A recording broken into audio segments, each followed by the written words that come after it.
गंमतच आहे सगळी. यातलं मी काहीच मानत नाही खरं तर.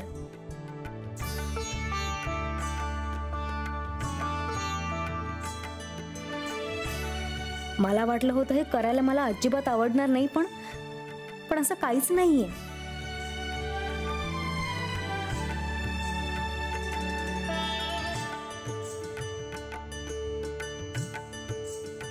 बाबा म्हणतो तसा पर्यावरणाचा इश्यू सोडला तर यात काहीच वाईट वाटत नाहीये मला.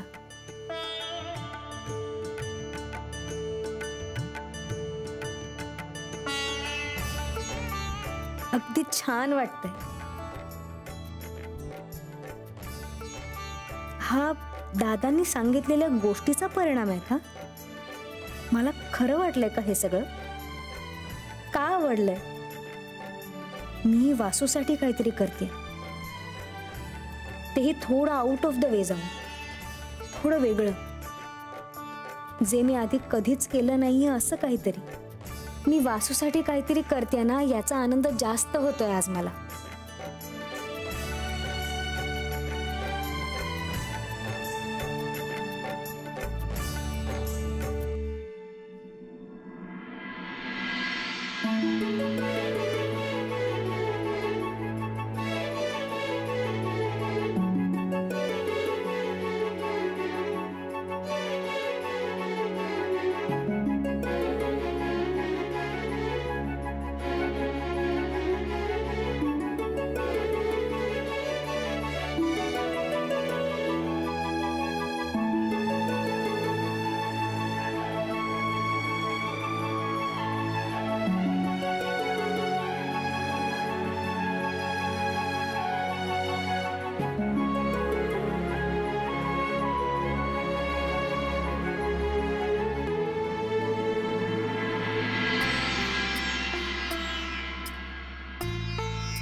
Paneer mushroom stick with barbecue sauce करण्यासाठी लागणारे साहित्य: किसलेलं गाजर, उकडलेला बटाटा, पनीर, तांदूळाचं पीठ, रवा, मटार, मशरूम, कोबी, मीठ, मिरची, कोथिंबीर आणि बार्बेक्यू सॉस. कृती: प्रथम एका बाउलमध्ये किसलेलं गाजर, उकडलेला बटाटा, कुस्करलेलं पनीर, मटार, मशरूम, हिरवी मिरची, कोथिंबीर, कोबी, मीठ आणि तांदूळाचं पीठ घालून सर्व एकजीव करून घ्यावं. तयार मिश्रणाच्या स्टिक बनवून रव्यामध्ये घोळवून गरम तेलात तळून घ्याव्यात आणि सर्व्ह कराव्यात.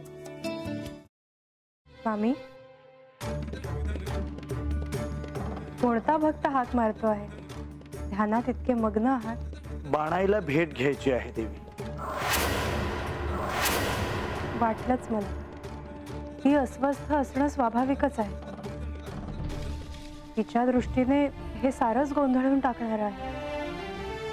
अशा वेळी तिला तुम्हाला किंवा मला भेटावं असं वाटणं हे स्वाभाविक आहे. नमस्ते अंकल जी. वो हमें आपसे कशा करता आलेस तू इथे? विकीची चाळी करायला? काय समजतो काय स्वतःला तू? अरे आजारपणात माझा जीव वाचला म्हणून घरातल्या पोरीबाळींवर.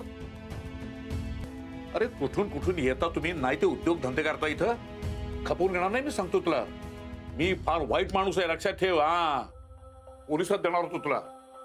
केवळ विकी आडवाला म्हणून लक्षात ठेवलं. ते इथून दिंड काढणार होतो तुझी मी. मामा, आता आपण काहीच करू शकत नाही.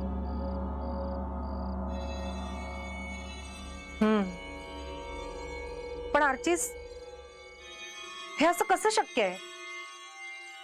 आपण तर सगळे आवाज रेकॉर्ड केले होते ना, राईट? हो.